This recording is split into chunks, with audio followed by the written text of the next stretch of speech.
Question number 2 का trial balance में start कर रहा हूँ जो हमने कल किया था। सही है, तो ये आपके सामने अकाउंट्स मौजूद है। कल हमने इनको बैलेंस कर लिया था। If you are still facing any difficulty you should go over the recordings और take help from anyone who has done O level accounting and get it sorted. सही है, एज सून एज पॉसिबल, क्योंकि अगर ये आपसे clarify नहीं हो पाएगा तो आपका आगे कन्फ्यूजन होगी। आगे accounting would be very deadly for those who do not cover basics. सही है,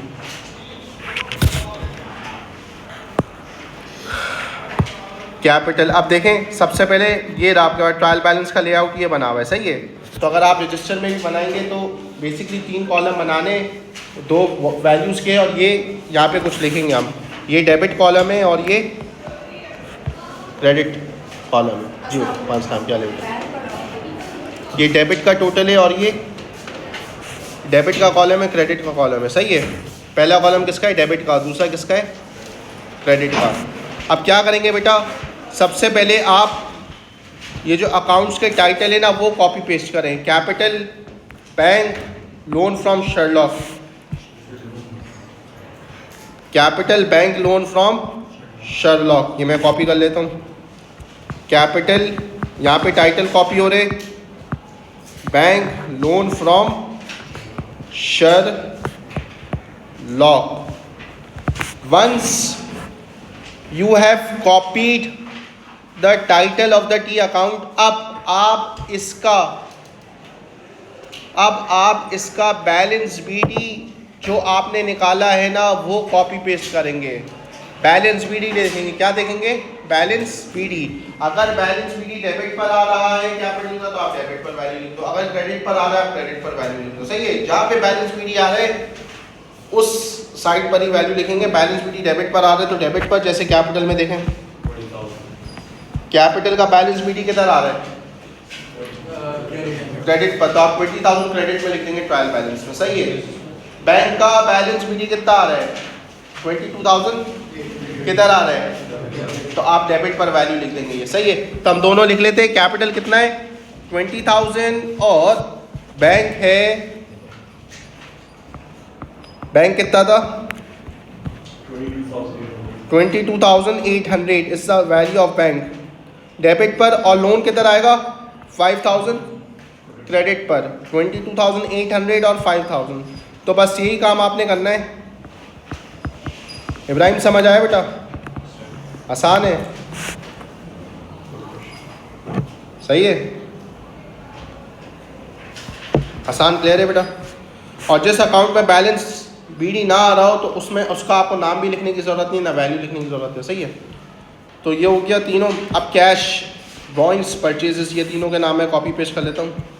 कैश, ड्रॉइंग्स और परचेजेस। कितना कैश है 2050, किधर आएगा, वैल्यू किधर आएगी, डेबिट पर आएगी ना, और ड्राइंग्स की डेबिट पर 2050,000 और परचेजेस की भी डेबिट पर। तो आप लोग सब मुझे वैल्यू बताएं। 2050 ड्राइंग्स कितनी है 1000 और परचेजेस 1200। परचेजेस के बाद बेटा अब क्या क्या आएगा, टिम, टॉम और सेल्स। टिम, टॉम और सेल्स, टिम, टॉम, सेल्स। क्या वैल्यू है टिम की, टिम की वैल्यू है 500। किधर आएगा बेटा, इब्राहिम किधर लिखेंगे 500, डेबिट पर क्रेडिट पर, ट्रायल बैलेंस में,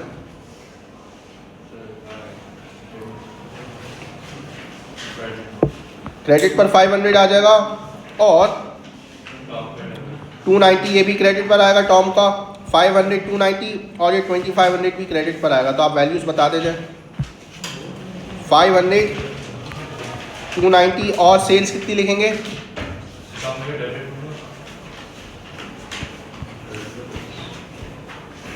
ये देखो सेल्स कितनी है 2500।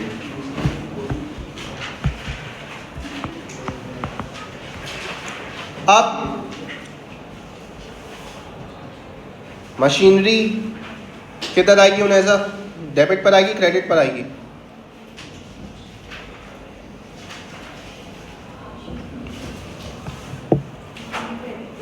डेबिट पर। और लियाकत किधर आएगा अलमीना? क्रेडिट पर। वेजेस किधर आएगी इब्राहिम?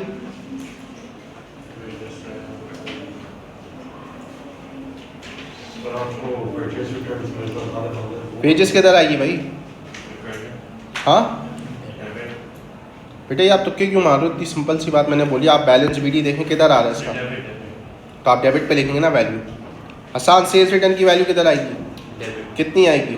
200। Very good. तो लिख देता हूँ मशीनरी, लियाकत, वेजेस और सेल्स रिटर्न। सर एक मिनट, वो परचेज रिटर्न्स मिस किया हुआ परचेज रिटर्न्स, सॉरी, हाँ ये पेज मिस कर दिया। चलो पहले इस पेज पर आ जाते, वो वैल्यूज़ में मिटा देता हूँ। टिम टॉम सेल्स के बाद परचेज रिटर्न्स मिर्ज़ा, गालिब और आमिर। पहले परचेज रिटर्न्स लिखेंगे, फिर क्या लिखेंगे? फिर गालिब, फिर आमिर। क्या वैल्यूज़ है बेटा परचेज रिटर्न्स की? 160। किधर आएगी अभिषेक 160 ट्रायल बैलेंस में? और मिर्ज़ा 600 डेबिट पर, गालिब 500 और वो 400। तो लिख देते हैं 160 किधर है? क्रेडिट पर ना। और ये कितनी थी? 600, 500 और 400 डेबिट पर आ रही थी ना तीनों। मिर्ज़ा, गालिब और आमिर के बाद machinery, Liaquat, wages, sales return, commission. Machinery, Liaquat, wages, sales return और कमीशन। मशीनरी कितनी है? 5000, लियाकत 5000, दोनों 5000 नहीं है, डेबिट पर है और वो। फिर वेजेस 500 डेबिट पर, सेल्स रिटर्न 200 डेबिट पर और वो 800 क्रेडिट पर। 500, 200 और 800। समझ आया बेटा? आप टोटल निकालो डेबिट और क्रेडिट का, ऐसे ऐड करो डेबिट को और क्रेडिट को भी ऐसे ऐड करें, निकालें क्या टोटल आ रहा है। कितना आ रहा है? 34,250 और क्रेडिट का अलग आ रहा है।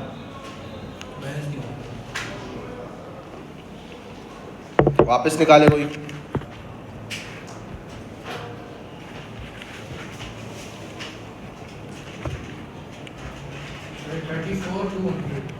किसका? शायद क्यों हो रहा है भाई ये? अभिषेक कॉन्फिडेंस होना चाहिए यार।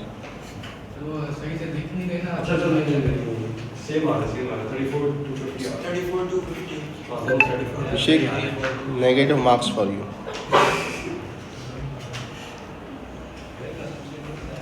$34,250 आ रहा है इसका, और इसका क्रेडिट का 34,250 चेक किया है।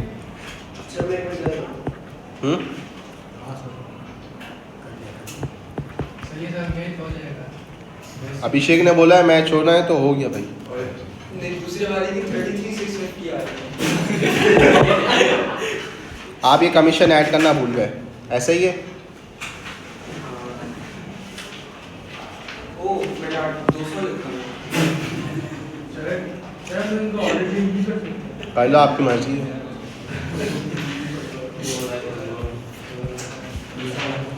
सही है बेटा। आप ट्रायल बैलेंस बनाए, ट्रायल बैलेंस समझ आया कैसे बनाए? आपने क्या करा है, बैलेंस बीडी जिसकी डेबिट पर थी उसकी डेबिट पर वैल्यू कॉपी पेस्ट कर दी, जिसकी क्रेडिट पर थी क्रेडिट पर वैल्यू कॉपी पेस्ट कर दी, और एंड में आपका डेबिट और क्रेडिट का टोटल सेम आना चाहिए। इससे हुआ क्या, इधर प्लीज आप क्या करते हैं, आपकी जो भी बिजनेस में ट्रांजैक्शन होती है, शायद please pay attention, don't talk. आपकी जो भी ट्रांजैक्शन होती है, हर ट्रांजैक्शन के दो अफेक्ट होते हैं ना, एक कोई डेबिट हो रहा है और एक कोई क्रेडिट हो रहा है, सही है। तो इसीलिए जब आप डेबिट और क्रेडिट दोनों कर देना, तो आपने अगर सही तरह एंट्री रिकॉर्ड की हुई है, डेबिट पर भी रिकॉर्ड किया हुआ है, क्रेडिट पर भी रिकॉर्ड किया हुआ है ना, तो हमेशा आपका जो डबल एंट्री सिस्टम है ना वो सेटिस्फाई होना चाहिए। इसीलिए यहाँ पे डेबिट और क्रेडिट क्या आ रहा है, इक्वल आ रहा है। अर्थमेटिकल एक्यूरेसी चेक हुई है और कुछ हद तक आपके एरर्स चेक हो गए कि हो सकता है आपने कुछ मिस्टेक्स वगैरह ना की हो, लेकिन ज़रूरी नहीं है कि एरर फ्री है। चांसेस हाई चांसेस आर कि एरर फ्री है। आपने बेसिकली अर्थमेटिकल एक्यूरेसी अपनी चेक कर ली, अकाउंट्स की कि आपने जो रिकॉर्ड करा है सही रिकॉर्ड करा है, तो देयर आर हाई चांसेस कि और कोई एरर्स वगैरह ना हो। लेकिन ट्रायल बैलेंस होने के बावजूद एरर्स वगैरह हो सकते हैं, वो बात की बात है, हम बाद में पढ़ेंगे। लेकिन अभी आपकी अर्थमेटिकल एक्यूरेसी चेक हो गई और कुछ हद तक एरर्स चेक हो गए, शायद आपकी बुक्स में कोई एरर्स वगैरह नहीं है, सही है। So this is why we make trial balance. अब ये ट्रायल बैलेंस जब आपके पास बन गया ना, ये बेसिकली जो भी सारी ट्रांजेक्शन्स हुई थी ना, पहले आपने उनकी जर्नल एंट्रीज बनाई, फिर आपने टी अकाउंट्स में उनको रिकॉर्ड करा, फिर बैलेंस किया, ये सबकी आपके पास समरी आ गई है। क्या आ गई है? ये सबकी समरी आ गई है। अब यही सिर्फ ये ट्रायल बैलेंस है जिसको आप यूज़ करोगे आगे इनकम स्टेटमेंट बनाने के लिए, जो अब हम आगे सीखेंगे। इनकम स्टेटमेंट का मकसद ये होता है कि आप निकालें बिजनेस को कितना प्रॉफिट या लॉस हुआ है। हम मार्जिनल इनकम स्टेटमेंट वगैरह भी बना चुके, उसी से मिलती जुलती होगी, तो इसको यूज़ करके बनाएंगे हम इनकम स्टेटमेंट। और फिर उसके बाद हम बनाना सीखेंगे statement of financial position. Statement of financial position basically आपको मैंने अकाउंटिंग इक्वेशन सिखाई ना, asset equals to capital plus liability, उसी का नाम स्टेटमेंट ऑफ फाइनेंशियल पोजीशन है। आप समझ लें एक तरीके से बिजनेस की वेल्थ स्टेटमेंट है कि बिजनेस के पास कौन कौन सी रिसोर्स है, कौन कौन से एसेट है, कितने डॉलर के हैं, ओनर का कितना पैसा लगा हुआ है, लायबिलिटीज़ कितनी है, एंड सो ऑन। इसका नाम स्टेटमेंट ऑफ फाइनेंशियल पोजीशन। सो ये दो मेन डॉक्यूमेंट है जो हम इसके बाद बनाना सीखेंगे। तो ये हमारा ट्रायल बैलेंस क्वेश्चन 2 का कंप्लीट हो गया। Question number 1। अच्छा, एक और चीज़ यहाँ तक ले रहे, कुछ मसला तो नहीं है बेटा?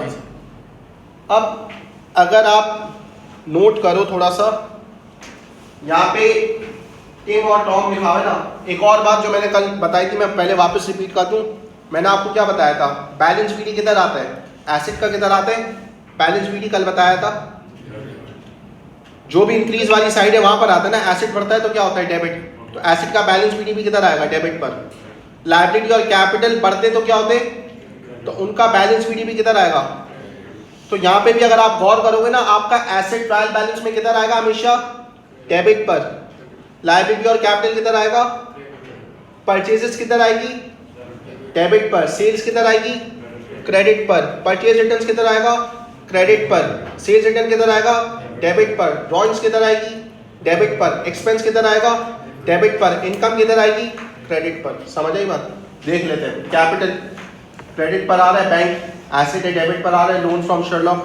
लायबिलिटी क्रेडिट पर आ रहा है, कैश एसेट है, डेबिट पर आ रहा है, drawings debit, purchases debit.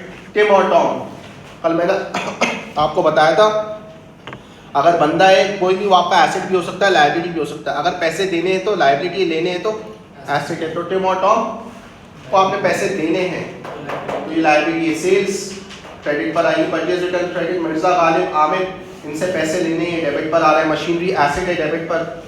Liaquat को भी देने क्रेडिट पर। Wages debit. एक्सपेंस है क्योंकि सेल्स रिटर्न डेबिट, और कमीशन इनकम इसलिए क्रेडिट पर आ रहा है। समझ आ गई बात? सही है। अब बेटा मुझे कंफ्यूजन हो ना, मिसाल के तौर पे यहाँ कमीशन लिखा हुआ है, अब मैंने कमीशन पे करा है या रिसीव किया है, तो भाई क्रेडिट साइड पे लिखा हुआ है ना, तो उसका मतलब कमीशन इनकम है। इनकम का मतलब मैंने रिसीव किया होगा कमीशन, सही है। वेजेस एक्सपेंस है क्योंकि डेबिट पे लिखा हुआ है, इसका मतलब मैंने पे किया है। सही है, बात समझ आ गई? तो ये आपका वो है ट्रायल बैलेंस। एक और बात बेटा, जिनसे भी आप गुड्स खरीदते हो ना उधार पर अपने बिजनेस के लिए, क्या खरीदते हो, जिनसे भी आप अपने बिजनेस के लिए गुड्स उधार पे खरीदते हो ना, वो आपके कलेक्टिवली ट्रेड पेबल्स कहलाते। क्या कहलाते? क्या कहलाते? Trade payables. और जिनको आप उधार पे गुड्स बेचते हो, जिन क्रेडिट कस्टमर्स को आप उधार पे गुड्स बेचते हो, वो आपके कलेक्टिवली ट्रेड रिसीवेबल्स कहलाते हैं। तो बेटा मेरे ख्याल से क्वेश्चन में ये दो ऐसे लोग हैं जिनसे हमने उधार पे गुड्स खरीदे हैं, ऐसा ही है ना? दो ऐसे लोग हैं जिनसे हमने उधार पे गुड्स खरीदे हैं। तो इसको देने हैं 500 और इसको देने हैं 290। टोटल दोनों को मिला के कितने देने? 790। आप ज़िंदगी आसान करने के लिए, क्योंकि रियल लाइफ में आप समझ सकते हैं कि बिज़नेस के बहुत सारे क्रेडिट सप्लायर्स हो गए, तो आप ये दोनों को कंबाइन करके एक साथ लिख सकते हो एक ही जगह, ट्रेड पेबल्स 790। सही है, रादर देन राइटिंग सेपरेट 500 या 290 आप ट्रेड पेबल्स एक साथ लिख सकते हैं 790। समझ आई मेरी बात या नहीं समझ आई? सही है। The word trade come from goods, payables का मतलब आपने पैसे पे करने हैं, तो गुड्स की वजह से जो भी फ्यूचर में पैसे पे करने हैं that is called trade payable. तो जिनसे भी आप उधार पे गुड्स खरीदेंगे शायान, वो क्या कहलाएंगे आपके? Trade payable. सही है। और जिनको आपने उधार पे गुड्स बेचे हैं वो क्या कहलाएंगे? ट्रेड। तो किस किस को आपने बेचे? मिर्ज़ा, गालिब और आमिर को मेरे ख्याल से बेचे, तो ये तीनों आपके ट्रेड रिसीवेबल है कलेक्टिवली। 600, 500 और 400 कितना हो गया टोटल? 1500। तो आप एक साथ आप डेबिट पे ट्रेड रिसीवेबल एक ही लाइन में लिख सकते हो 1500, ये भी कर सकते हो आप। समझ आई बात? सही है। तीनों को कंबाइन करके आप लिख सकते हो। ये क्या बात हो गई? देख रहे हो मैंने लियाकत नहीं लिखा। Liaquat is not my trade payable, क्योंकि लियाकत आप पीछे एंट्री में देखें, लियाकत से आपने मशीनरी खरीदी है उधार पे, गुड्स नहीं खरीदे। जिनसे मैं गुड्स उधार पे खरीद रहा हूँ वो ट्रेड पेबल से, और जिनको मैं गुड्स उधार पर बेच रहा हूँ वो मेरे ट्रेड रिसीवेबल है। मेरा मोबाइल फ़ोन का काम है, मैंने मोबाइल फ़ोन जिनसे खरीदा आगे बेचने के लिए वो मेरे ट्रेड पेबल से, और जिनको मैंने मोबाइल फ़ोन बेच दिए वो मेरे ट्रेड रिसीवेबल है।